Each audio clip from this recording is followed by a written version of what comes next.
Yo quiero graficarles a ustedes mínimamente como una anécdota cómo yo me siento en este espacio, en este escenario. Y debo decir, nosotros que somos, ¿verdad?, del municipio, de la provincia de Elías Piña, que en una oportunidad, en un lugar como Elías Piña, recóndito, lejano, un hombre tiene un sueño, una especie de visión, y a partir de esa visión, de que iba a colapsar el pueblo, de que el pueblo iba a pasarle, a arrasarlo, un diluvio.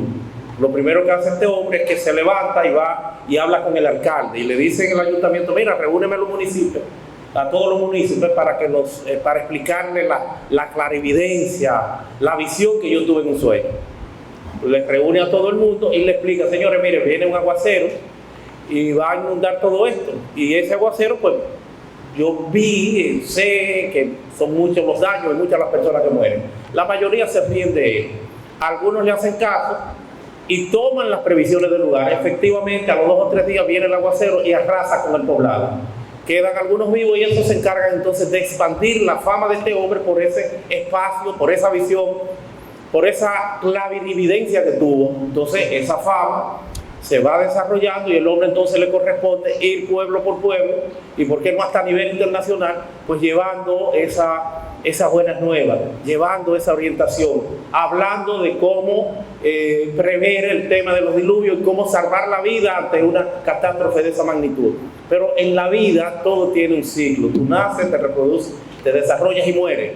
Le toca morir a esa persona, y cuando muere llega al cielo, y lo primero es que cuando San Pedro lo recibe le dice: mira, San Pedro, tú no me conoces, yo soy fulano de tal, hazme favor, reúneme los santos. San Pedro dice: sí, yo te conozco, reúneme los santos en el auditorio para proceder a darle una charla. Le dice San Pedro: no hay problema. Cuando va y le reúne los santos, le dice: mira, fulano, recuerda que en el auditorio está Noé.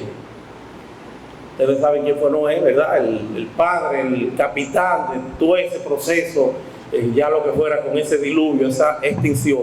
Entonces yo me siento así hoy, cuando estoy con Fran Martínez, cuando estoy con Nieves, cuando estoy con Magín Díaz, ¿verdad? Un hombre que saben ustedes que fue uno de los principales cultores, un técnico de todo este tema, en su condición de director general de impuestos internos. Y qué decir de Nieves, que ha sido, pues, es un cientista, un comentarista exquisito que le da seguimiento a todos y cada uno de estos temas, y también la experiencia de Hillary desde el Congreso.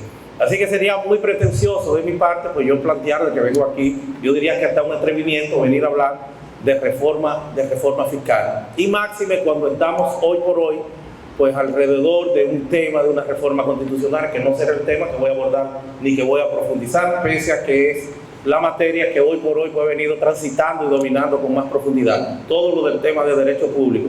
Pero estamos hablando de que se advierte una especie de maremoto, donde se habla de reforma fiscal, de reforma laboral, donde se habla de reforma constitucional y un sinnúmero de temas que cargan la agenda pública y, por qué no, el sosiego y la tranquilidad de los dominicanos. No sabemos qué es lo prioritario, pero no hay duda de que hablar de ese control, de ese equilibrio fiscal del gasto y el impacto que tiene en nuestra vida hoy por hoy, pues supone el que tengamos que llamar la atención, y con el escenario que nos vendiera, que nos planteara el anterior expositor, Magín Díaz, pues yo creo que la preocupación crece, sobre todo cuando se trata de numeritos fríos, cuando se trata de una realidad, una verdad de perogrullo, todos los planteamientos que le está haciendo aquí, y que nos conducen a una especie de guerra. Y por eso yo me voy a centrar eventualmente en lo que sería entonces el contexto, el entorno social del tema reforma fiscal.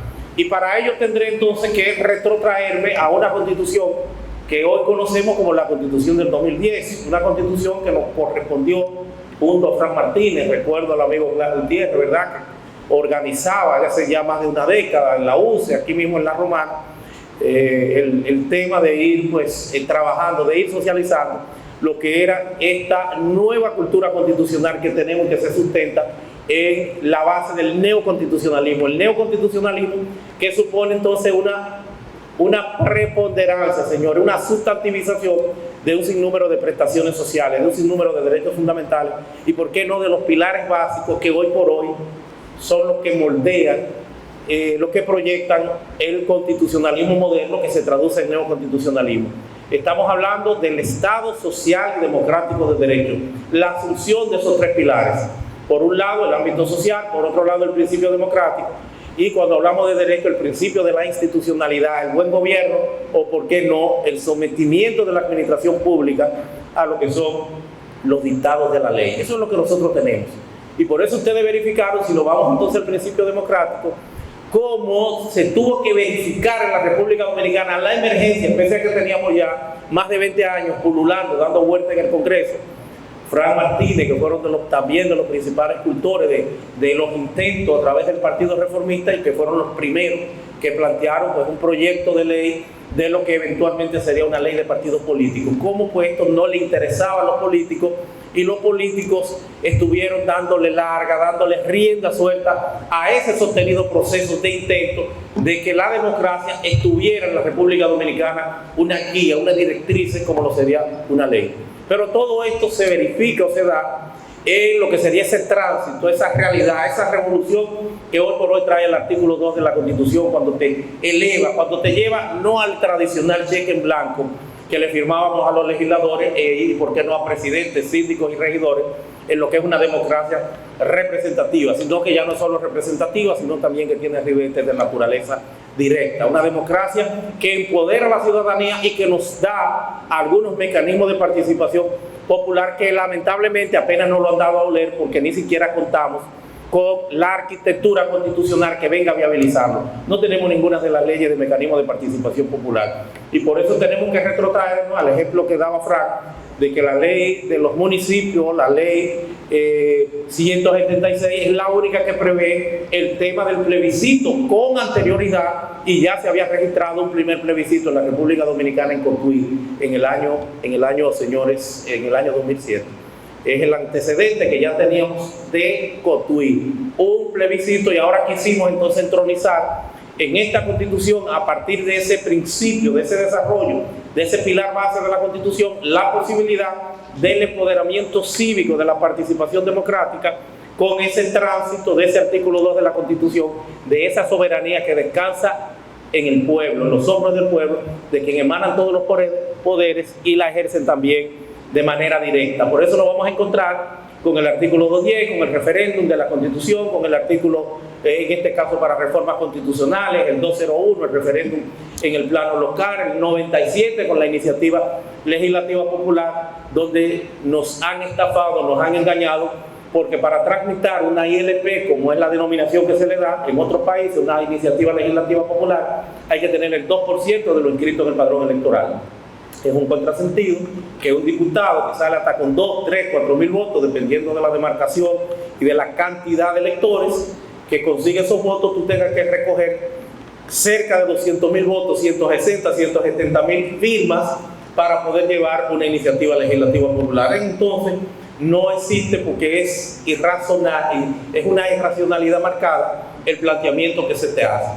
Pero lo cierto es que hay esa mecánica también con el referéndum aprobatorio para reformas constitucionales, que es otro mecanismo de participación, y que lo que hace es que lista una serie de temas que, si son tocados, y ahí es donde se habla de la denominada llamada cláusula pétrea, si son tocados tienen que ser sometidos a un referéndum aprobatorio. Pero no me voy a diluir, no voy a disgregar mi breve participación con el tema de reforma constitucional, porque en alguna forma pudiera ser uno de los tópicos que hoy por hoy nos llevan a una distracción y que no aparta de la necesidad de una reforma que no va a ser fácil, no solamente por el planteamiento que hace Magín, sino por lo que supone el esquema fiscalista que tenemos en la República Dominicana. Y con ello me voy, sí, a la parte que me interesa. La parte que me interesa de esta Constitución no es ni siquiera la de la institucionalidad, no es el sometimiento pleno a la legalidad, ¿verdad?, que plantea ese pilar cuando habla de Estado social y democrático de derecho.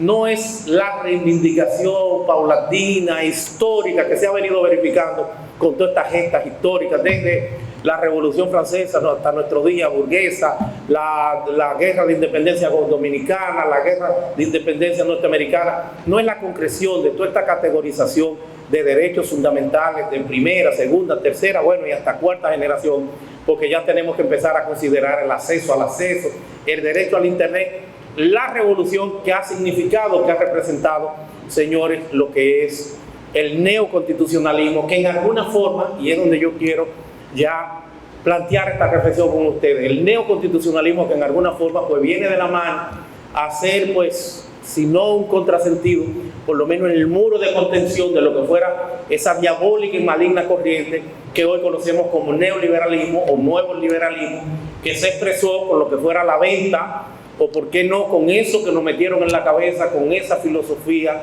de vida, con ese mecanismo que se fue planteando y que se nos fue controlando y haciéndonos el planteamiento de que el político era lo peor que había y que el Estado no podía ser empresario, y que era un tema de oferta y demanda y que tenía el libre mercado que expresarse. Y apareció entonces los gobiernos, los políticos, y empezaron entonces a vender, a privatizar, a entregar todas las empresas públicas con temas vitales para el necesario equilibrio social que hoy por hoy se expresa en el Estado social y democrático de derecho. Y digo que quiero hacer énfasis en esa realidad porque ahí entonces se verificó el que ya en el neoliberalismo ya desaparecen, señores, si lo vamos al plan médico, al plan de la salud, a ese derecho fundamental que hoy por hoy en los artículos 60 y siguientes se plantea no solamente como derecho a la salud, sino también como de seguridad social en su ámbito integral. Vamos a ver entonces cómo el neoliberalismo, que te dijo que el Estado no podía participar, privatiza la salud pública y entran entonces las ARS. Vamos a ver cómo esa mística, esa filosofía de ese juramento hipocrático desaparece. Ya tú vas donde cualquier médico porque ya no eres un paciente, ya no hay paciente, ya lo que hay son usuarios. Ya los médicos hoy están en una lucha por dividirse el pastel con las ARS. Ya los médicos han instaurado, han establecido el mecanismo de los diagnósticos, de los centros diagnósticos. Ya tú vas a que te examinen un brazo y te examinan hasta la cabeza. Es una cantidad significativa la que hoy por hoy te están pidiendo. O sea, cómo nos hemos deshumanizado, cómo el médico ya se ha convertido en un empresario, cómo ya no se ve como un bien inestimable el tema de la salud, sino ya como un negocio, una moneda de cambio. Eso es lo que tenemos en el plano de la salud, un esquema secuestrado, donde somos un número, donde somos datos. Ya esa es la realidad que nosotros tenemos y se nos quita una prestación que hoy por hoy la reivindica, lo atrae por lo menos a nivel de prestación y por qué no de capacidad de exigencia, lo que es esta Constitución que nosotros tenemos del año 2010. Entonces, cuando tú ves este tema, cuando tú ves el tema de la educación, cuando tú ves los planteamientos que se están dando, tú te empiezas a preguntar, ¿qué vamos a hacer entonces con este entorno de desigualdad, con esta necesidad, con este esquema fiscalista que hay en la República Dominicana, donde hay un presupuesto general del Estado, donde es una proyección? Y me voy a esta parte didáctica que el presidente Balaguer pues hablaba, no hay una ley de presupuesto, habría un proyecto de presupuesto y una ley de gasto público, y siempre será así. Lo que hay es una proyección, porque eso no está en los bolsillos de nadie. Lo que es una ley es en la forma en que se gastan esos recursos que una vez se van integrando, pero son una proyección, y por eso hablamos del déficit fiscal.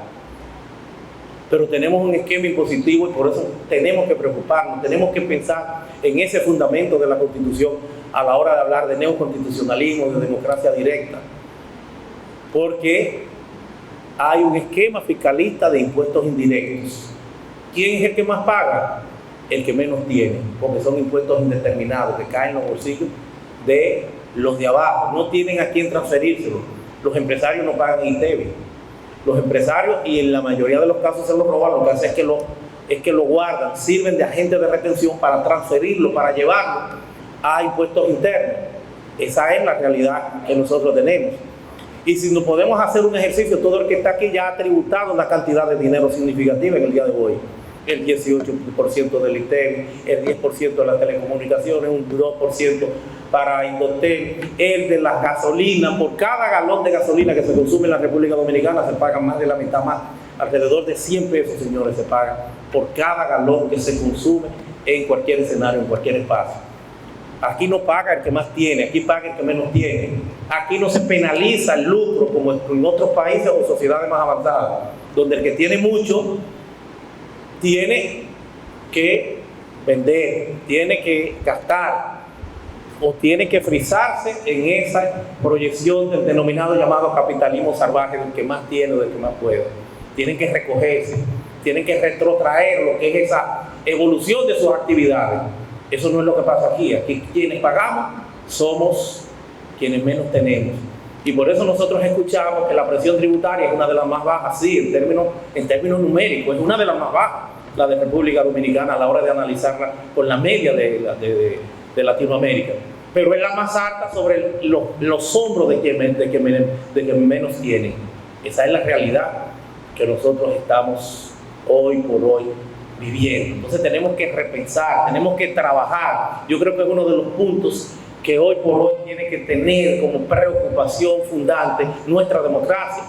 Escuchamos unos crecimientos, el 5, el 7, el 8%, crecimientos que se traducen o que se expresan de forma per cápita. Y tú te observas y te buscas en los bolsillos, bueno, pero si este crecimiento es por cabeza, ¿dónde está lo que me corresponde? ¿Quién lo tiene?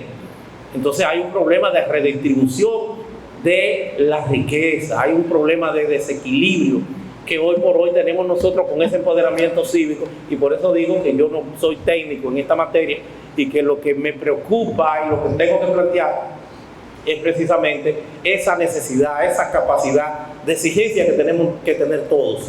Tenemos que tenerla, tenemos que expresarla, porque todo nos atañe, porque somos parte de todo, porque el Estado no tiene nada, el Estado no genera ninguna riqueza.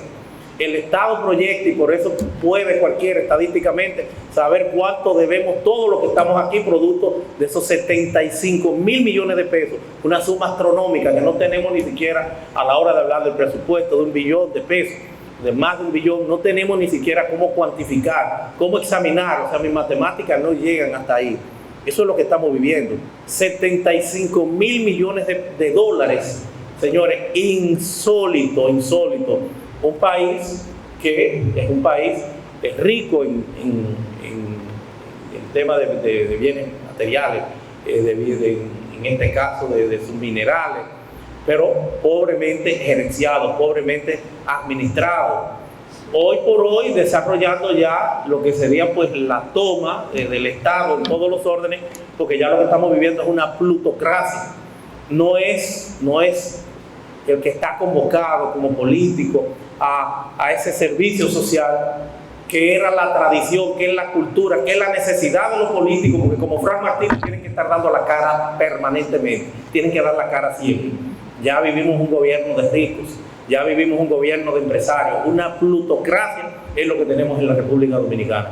Son quienes hoy por hoy gerencian todo el proceso de la administración del poder. Son quienes estarán entonces de frente trabajando todo el tema de la reforma constitucional. No son los políticos, no es esa tradición, no es ese entorno social, no es esa convocatoria de ese Estado benefactor, de ese Estado empresario, que es lo que trae hoy por hoy el neoconstitucionalismo. No es el neoliberal que de manera farsa y aviesa pues nos engañó y nos ha llevado a profundizar la crisis que nosotros tenemos. Y en una reflexión, eso tiene que preocuparnos, porque no tiene el gobierno un centavo. Y por eso la proyección de cuánto debemos y cuánto deben nuestros familiares y el que vayan a hacer en lo sucesivo, eso tenemos cómo sacarlo estadísticamente. Y cuando se habla de que hay un déficit, el déficit es precisamente canalizado, ubicado en los bolsillos de nosotros, en más y más impuestos, en una reforma fiscal que no sabemos cuál será la mecánica ni cuál será el efecto que tendría la misma, porque puede ser un efecto inverso al que se está planteando. Si van a seguir al alcohol, lo que sé yo, a los vicios, a cualquier otro ámbito, lo que la gente van es a moderar esos hábitos. El que bebía whisky, bueno, pues beberá uno más barato. Y el que no, va a hacer un alambique y empezará de nuevo a seguir sorteando el proceso. El que consumía un alimento determinado lo va a hacer en menor proporción. Y puede esa reforma fiscal, si no se pondera, si no se examina, si no se busca un consenso, si no está orientada a ese bienestar colectivo de la ciudadanía, puede tener un efecto devastador y un efecto contrario. Pero tenemos que estar atentos, tenemos que estar vigilantes. Y yo termino con una anécdota también, porque a veces estamos ajenos y creemos que no, que eso no nos toca, que ese no es nuestro problema. Y eso es mentira, esa no es la realidad. Por eso tiene que haber ese despertar cívico. Y se lo grafico y termino con esta parte de la siguiente manera. En una granja de campo, una granja de pueblo, Nosotros que somos, verdad, reitero, de la provincia de Elías Piñas, lugar recóndito, allá vecino en la frontera, donde empieza el país, es por lo menos lo que tendríamos que plantear. En una granja, pues normalmente las personas pues tienen allí de todos los animales. En esa granja tienen la vaca, tienen el caballo, pero también hay un ratón. Hay un ratón que no se tiene de manera oficial, pero que está también ahí, participa de ese proceso y de esa convivencia con todos los animales que hay. El ratón se lo intenta comer una serpiente y el ratón hace una reunión inmediatamente, se le escapa a la serpiente y va y hace una reunión con todos los animales y le dice: miren señores, ayúdenme que hay una serpiente que me estuvo persiguiendo anoche. Pero los animales se observan, se miran y dicen: bueno, pero que a mí no me va a comer una serpiente, ese es tu problema. Y dejan al ratón tranquilo. En la noche, cuando la serpiente intenta de nuevo comerse al ratón, la dueña de la casa despierta y va a ver qué es lo que pasa, y en vez del ratón caer en manos de la serpiente muerde a la señora, una serpiente venenosa. La señora enferma, y como enferma, el campesino lo que tiene es lo que produce su predio. Tiene que verse le da una fiebre y se ve la necesidad y manda a buscar las 2 gallinas, matan las gallinas y le hacen un cardo para irla revitalizando. Sigue la mujer empeorando, si hay que comprar la medicina, mandan a sacrificar la vaca al matadero para resolver el problema de los medicamentos. Sigue la mujer agravándose hasta que la mujer muere y tienen entonces que seguir sacrificando los animales para el rezo y para lo que eventualmente sería el entierro. Un problema que inicialmente no era de todo, terminó siendo más que del resto, que del ratón, que producto de eso fueron sacrificados y fueron todos muertos. Entonces nosotros tenemos que tener esa preocupación. Y por eso debo decirle que los derechos son como una tubería. Si no se usan, se tapan. Eso decía un gran dominicano, que lo fuera Juan Bosch. Muchas gracias.